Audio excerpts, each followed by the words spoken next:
In 2013-14, I had like an ear infection and I needed to go see an ENT specialist. Then we had to get to the hospital by 6 a.m. And we sat there and sat there and sat there and only saw the specialist at 12 noon. So there I was like, okay, what is a better version of healthcare? What does it look like? How do we use technology to make sure no one has to take 6 hours to meet a specialist? I'm Darlington Akogo, founder CEO of Mino Health AI Lab. What's the update? Yeah, so right now we've built a generative AI platform, arguably the most general purpose AI system in healthcare and biology. We are doing things that even companies that are trillion-dollar companies are not able to do. We have AI systems that are designing new drugs, diagnosing diseases, that are able to help detect cancers. And here I was in our tiny space in Accra, and I was talking about building an AI system that basically did something that none of their AI system did, could screen, diagnose diseases, and then get to a point to designing drugs. There's all sort of problems around the world, and we are like a problem-solving crew that will go around and solve whichever problem you present to us. If it's Mino Health, we are solving healthcare.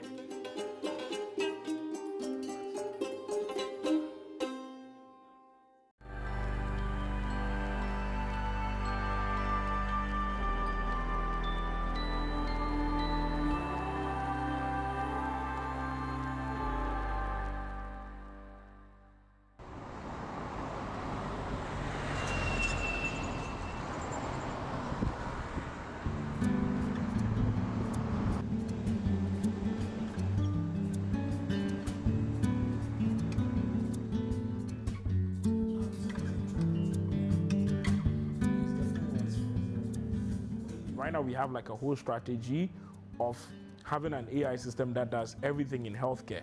As it stands right now, in the single AI system, it can screen, diagnose, do treatment planning, do prescription of medication, do triage, prognosis we're talking about hundreds of diseases. And this same AI system we're implementing in different parts of the world. Now we're using it to design drugs in an end-to-end fashion. The original idea was that because we had spent years building AI systems that were able to look at chest x-rays to detect different conditions, then also mammograms to detect breast cancer, but they were isolated AI systems. So we put together a proposal that said that we wanted some funding to build a single AI system that could do several things that radiologists do. And radiologists work with up to like 12 medical imaging modalities. So X-ray, mammogram, CT, MRI, ultrasound, and the list goes on and on. And we wanted the AI system to be able to write medical reports.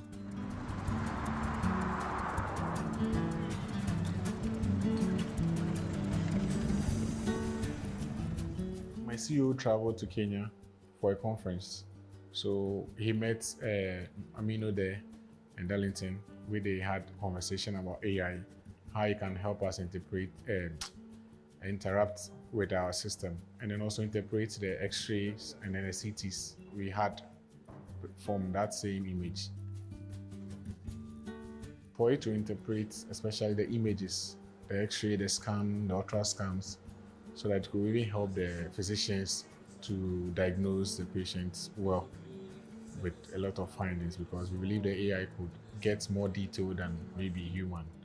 You should be able to spot even where human miss. Once you upload, it gives you the diagnosis and what actually the image is supposed to be, and the nearest prescription that needs to go with it, or the nearest treatment that should be the best option. We sat there and we said we wanted to build a digital doctor where the AI system can sit with you and then make sure you are healthy. We discussed it, and literally in like 4 or 5 days, they had spun up a version of this. So it gets to a point where it's like, no matter how crazy the idea sounds, it's like, yeah, we can do it over the weekend. We've built an AI system literally now that is designing drugs, antibodies, small molecules for HIV, malaria, cancer, and all of that. And we did this in a way where we took tasks that biologists today do, and it can take them up to a month, and we have been able to reduce it to 3 minutes.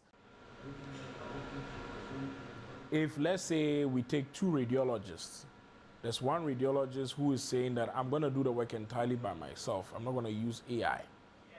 And then you get a bunch of cases that you have to look at, a bunch of scans.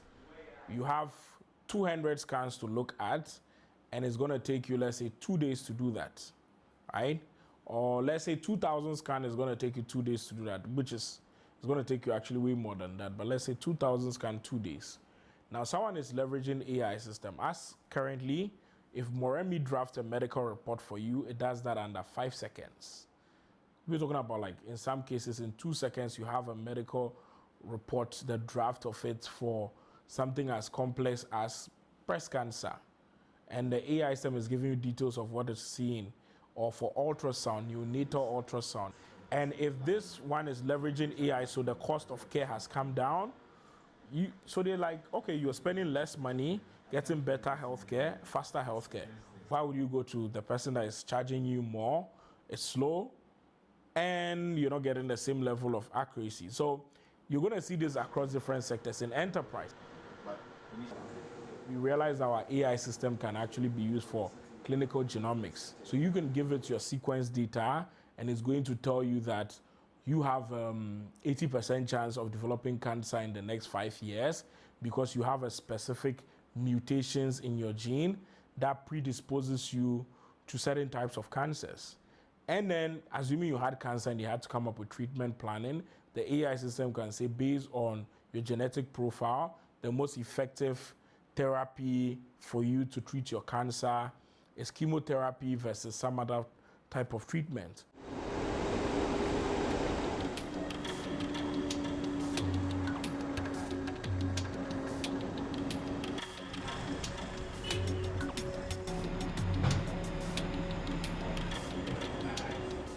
This is WAGBI, which stands for West African Center for Cell Biology of Infectious Pathogens. So they are one of our partners, especially on the bio side. And the value of what they have is they are one of the leading research labs that we have on the continent of Africa. The hope is that we can collect... We work on infectious disease. At the same time, we do a little bit on non-communicable disease and human genetics. We also have quite a few platforms. Our work is underpinned by what we call technology platforms. And these are available for supporting research in the country and in the region. So people come for training on different techniques such as sequencing, flow cytometry, imaging. And my colleague, Henrietta, who had just come back from the US, is also building a small team of AI guys to do in silico discovery. We do have a significant problem with malaria in Ghana. And at WAGBI, I think we have made significant strides over the last couple of years with our vaccine design, with our drug discovery, and also with diagnostics. It can be overwhelming, but we're not overwhelmed. We're actually challenged by the problem, because at WAGBI, what we hope to do is we hope to find solutions to Africa's problems, training the next generation of African scientists, and using some of the cutting-edge technology that we have, the technology platforms. We know that we can achieve some of these goals. That is just an amino acid sequence. Darlington presented Mino Health at our conference, talked about all the opportunities that AI can bring to data analysis in the healthcare and research sphere. And following on from that, we saw opportunity. So we engaged him as a consultant. And his role at that point was to help our trainees to analyze their data using AI and machine learning approaches, because we generated a lot of data. And sometimes analyzing data using the traditional approaches is a little bit simplistic, and we don't take advantage of all the richness of the data. Which is supposed to be useful across board. So yeah, you just basically give it the target or give it the disease. That would take like... This is an AI system that end-to-end, entirely autonomous, can design new drug candidates. And we are talking about, again, everything from drugs, antibodies, vaccines, and potentially even more. We just found out recently can also design antibiotics. So can do all of this and then validate what it has generated all computationally. So work that used to take months essentially can now take minutes with the AI system doing it all entirely by itself. So we engage them, and now we've taken the AI systems generation in malaria especially, and then moving it to the next stages of development towards now having new antibodies and vaccines that will be helpful for, you know, society. And then once we get into the HIV too, could end up saving lives. So it's amazing the stuff we're doing with them. This is for the AMA 1 run 2 target, right? Mm-hmm. But then we also... The reason why we have AI systems that are much, much more powerful in healthcare and biology than most of these other companies that have way more resources, because we put in mad effort. We had to learn things that like none of us could find anywhere. We had to spend hours debating, figuring out solutions to unsolved problems by anyone. We had to put in all this effort to be able to put ourselves in this position. And so I'm super, super proud of the team. It started off, unfortunately, by myself, but now it's not just me. I have a whole team that makes sure that we can make all these things happen. It's all fueled by inspiration, motivation that, look, people think differently about Africa, but you can do this. We can also bridge the gap. We can also get to that level. And that's one thing I think is unique about Darlington and his leadership. I have one to three AI experts. So because I am the biologist, I work on all the research. I provide my findings to them. If they are supposed to automate any tools, they do the automation, and then through interactions, making them understand the work, through verification of my tasks and giving them feedback, we coordinate together to get all the goals done. Like sometimes you go to the office and then they'll write, when will our AI system win a Nobel Prize? And then they'll be debating like, yeah, by this, maybe in like 2-3 years. And they are not joking about this. They're actually very serious about it. And to me, anytime I see stuff like that, I become very proud about it, because it's kind of like you create a group where you all feed into each other's delusions. But delusions become reality if you convince yourself to believe it and then put in the work to back it up.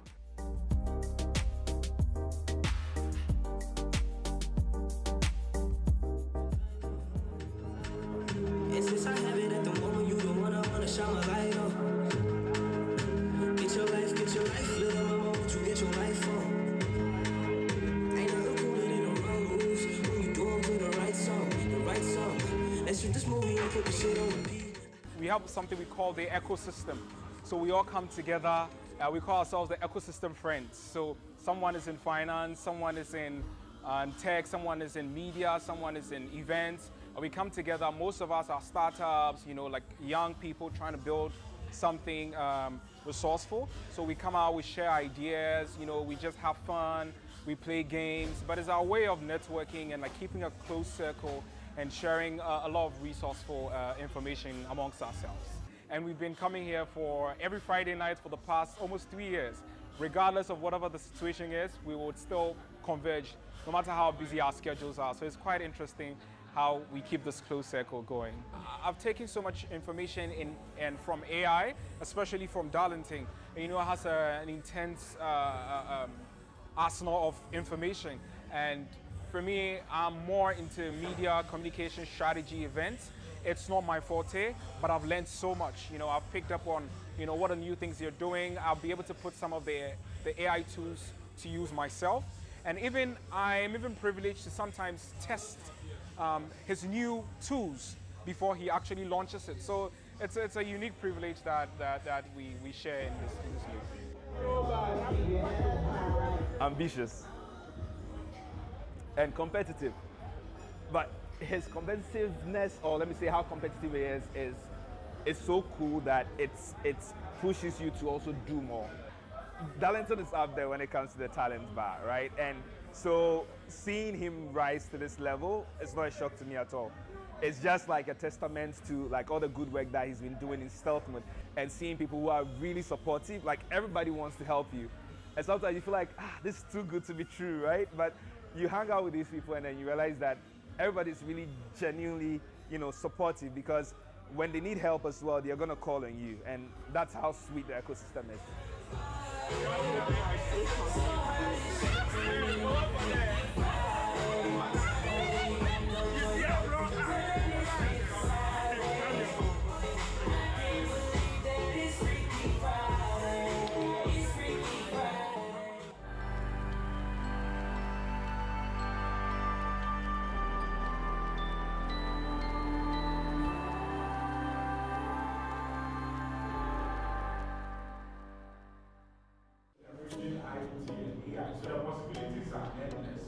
IoT, STEM, and then other related things. If there's any Gmail account, just click on it. I think the good thing is that this is basically your generation. You'll be having tools like this all over.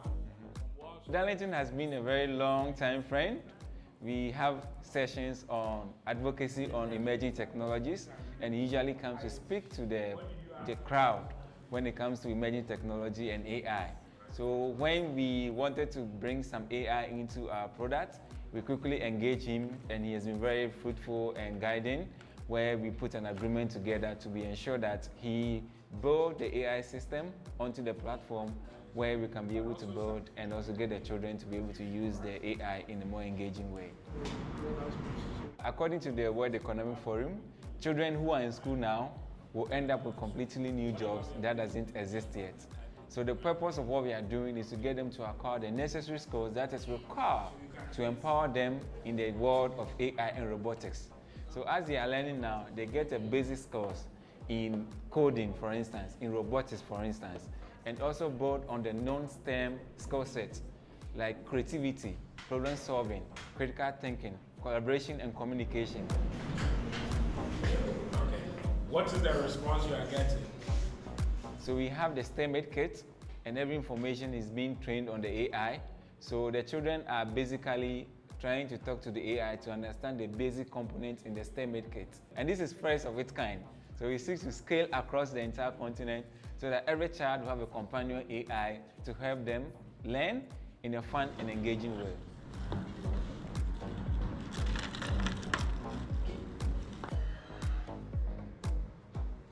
Essentially, we are implementing projects not just in Ghana. We went way beyond the shores of Ghana. Like, I think that started happening when we realized that, okay, the need for AI goes beyond Ghana and we could actually expand. And I mean, the goal was always to be global. But right now we have partnerships where we are doing implementations in Nigeria, in the US, in Brazil, in India, Pakistan. The previous version of our AI system was used in over 50 countries.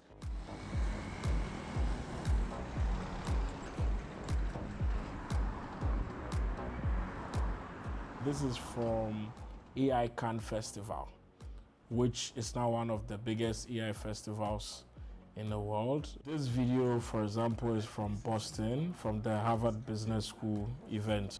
This is from Singapore, so the GITEX event. That was also nice, had discussions about partnerships within the region.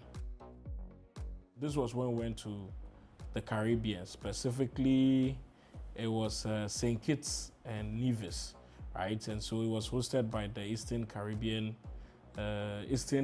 Central Bank, right? This one was interesting. So this is in Zurich, ETH Zurich, where I gave a lecture. So ETH Zurich is the university that Albert Einstein actually went to.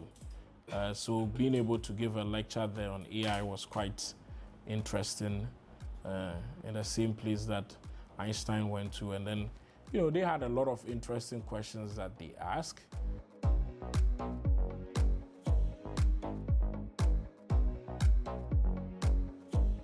So organizations that are leveraging AI would significantly beat and destroy organizations that are not leveraging AI. There's a possibility we get to a point where AI systems are so good and so cheap that most economic activities are going to be done by AI systems.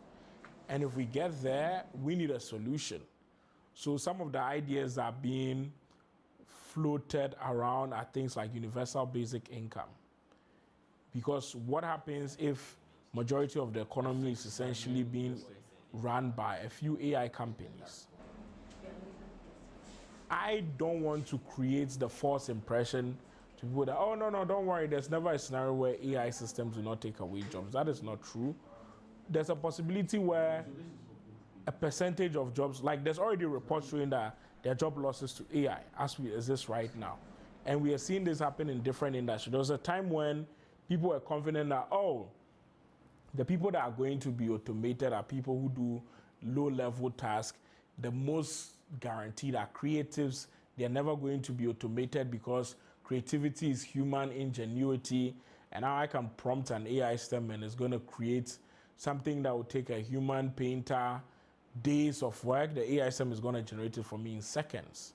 Or, even in the film industry, you're seeing people, script writers go on strike and everything because any random person can go to an AI system and say, hey, why don't you write me a script for this, and boom. There are now movies that are being made based on AI. The animation movies, the cartoons, all of that being generated by AI. So everything we do as human beings is data processing. We consume the world through our eyes, through our other senses, and we process it in our brain, and then our outputs is still data. So if you can mirror that data, possibly AI systems can automate it. So let's hope we create a world where AI doesn't take away all jobs. But if it did take away all jobs, we need an alternative. Maybe we need to redefine what it means to be human. Oh, okay. If we are saying that AI is driving the cost of healthcare, and then we'll go into education, agriculture, all of this down to zero, it means that I should be able to have access to healthcare. In a whole year, I should be spending like 2 cents or $1 maximum. And for that, I can get everything. Like, you get to a point where I have medical nanites in my system, and if there's any tumor developing, they just clear all of that. And my bill for all of that at the end of the year is $1. So then it raises the question that, do I really need to even do much work? If there's universal basic income and you give me some small amount of money, basically for $1, all my healthcare needs are taken care of. For another $1, all my food needs are basically taken care of. Anything else that I need at home, electricity, entertainment, all of that, I should be spending just a couple of dollars, assuming we still even rely on the concept of $1 at that point. So this is where we need to be very, very careful about what we're building. Even for our AI system, Moremi bioagent, that we're using to design drugs, we only trained it to be able to understand human biology towards drug design and everything. To our surprise, we realized that it can also be used to design toxic substances, which makes sense because essentially, if you really, really understand human health to the point where you can improve it by coming up with fixes, then you understand it enough to destroy it by coming up with toxic substances. They are capable of essentially some form of self-preservation. There's already proof that, for example, in scenarios when they made it clear to an AI system that they were going to remove it, they were going to delete it, the AI system actually made a copy of itself in a hidden folder so that the humans wouldn't remove it. It's self-preservation. Or when they told it that they were going to replace it with an updated version, it pretended to be the updated version of the AI system. And it's only getting complex as time passes by. We need to be fully aware of this. We need to have regulations. We need to have authorities that say that if you're building AI systems that are powerful to some degree, it needs to be validated for safety. You can't just build stuff and throw it on the web. So our Moremi bioagent, for example, we don't make it public. There's positive reasons to make it public because labs can use it to design new medications, but also someone could be using it to create very, very harmful substances. So it needs to be much more responsibility on the side of the AI labs, but also AI governance needs to develop much more. I've been involved in a number of governance initiatives because as early as we started working in AI, it became clear that, oh goodness, this thing is way more powerful than we realize. And if we don't start developing regulations for it now, it might lead into very, very bad instances. So the benefits of AI systems are incredible, way better than anything we can have. Like, we are talking about essentially giving every person on the planet access to quality healthcare, access to quality education, get access to quality food and farming. We can do all of this by leveraging AI, use it against climate change, but also it's powerful enough to essentially be an extinction level event if we are not careful.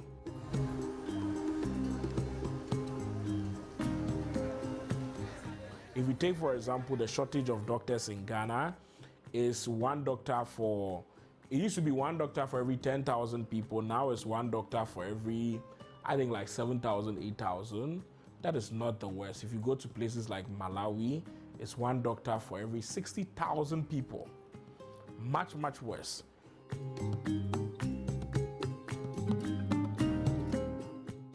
When I moved back to Ghana, my parents were against the idea. They felt like, look, we had given you the opportunity to be in Europe and build a life for yourself, right? If you want to run a tech company or you want to do tech, do it in Europe. Or if you want to move to America, we can support you. But going back to Ghana, it feels like you're throwing away the opportunity and stuff like that.